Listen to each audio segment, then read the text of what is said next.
Welcome, Ufahamu Africa listeners. This is Kimmy Dion, one of your co-hosts.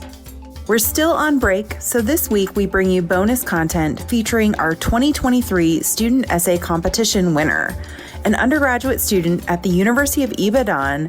Wisdom Adediji has written an essay about the Nigerian 2023 elections and the aftermath and the way forward.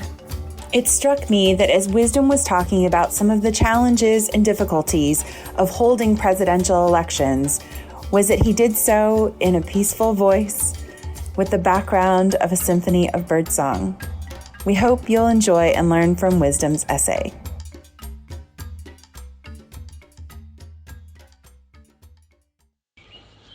Good day, everyone.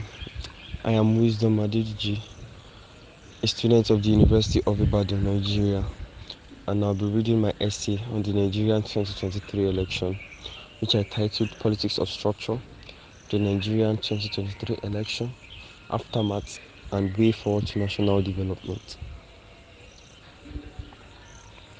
The 2023 election is almost a repetition of history, although the election is said to be the most competitive since the country's return to democratic rule in 1999.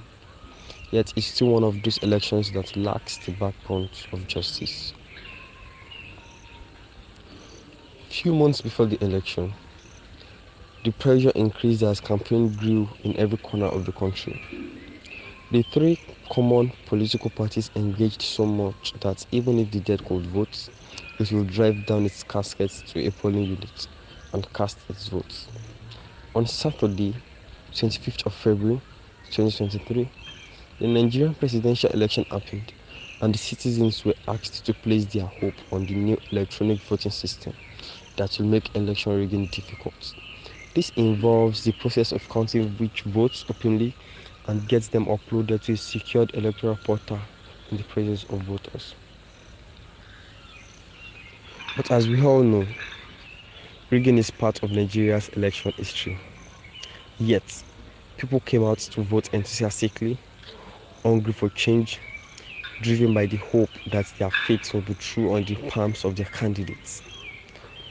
There were cases of several misconducts and errors by the election workers.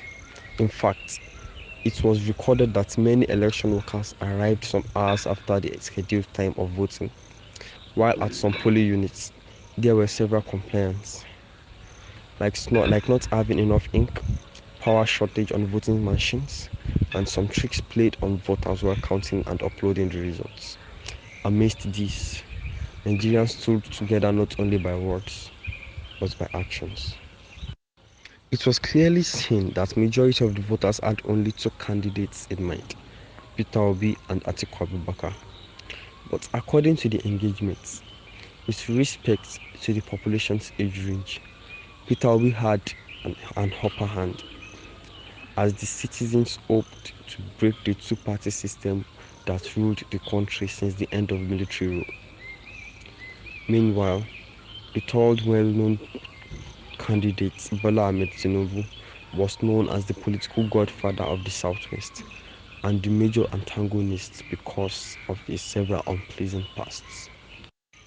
On Wednesday, 29th of February 2023, Bola Ahmed Tinubu was declared the winner of Nigeria's presidential election, which brought an uproar in the country rather than jubilation. Let's come to think of it. Bola Tinubu won with the total votes of 8,794,726, with an aggregate difference of 1,810,206 over the runner-ups. Yet there was no jubilation among the citizens. The once glistening fate of youths have lost its light, and the silence over the nation is something to be scared of. After several events which occurred during and after the election period, such as fuel scarcity, implementation of the new Naira notes which brought the cashless policy, increase in market prices, insecurity, and more, Nigerians have learned the arts of healing as everyone gradually returns to their normal lives. But what is this thunderous silence sticking on Nigeria's lips? How long will the citizens, especially youths, keep calm over this? What are the actions likely to follow? Is it insecurity, increase in crime rates, high rates of illegal migration? If this president-elect does not reconcile with the citizens, these are the actions likely to follow.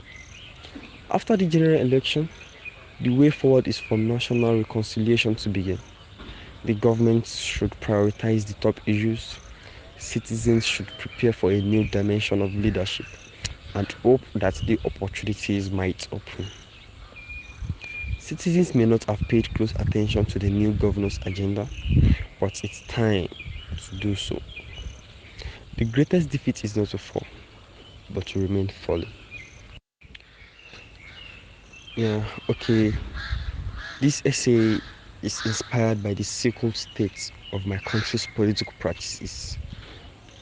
Not even the political system, it's the political practices.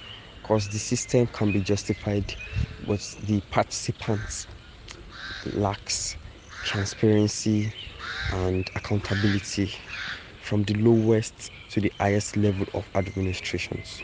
Only few can be justifiable.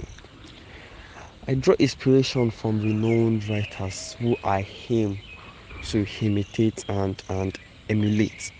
Writers such as Chimamanda Ngozi Adichie, China Achebe, and the primary muse for this essay, Adragbemi Michael. Adragbemi Michael is the source of the title, and I really appreciate that. Thank you.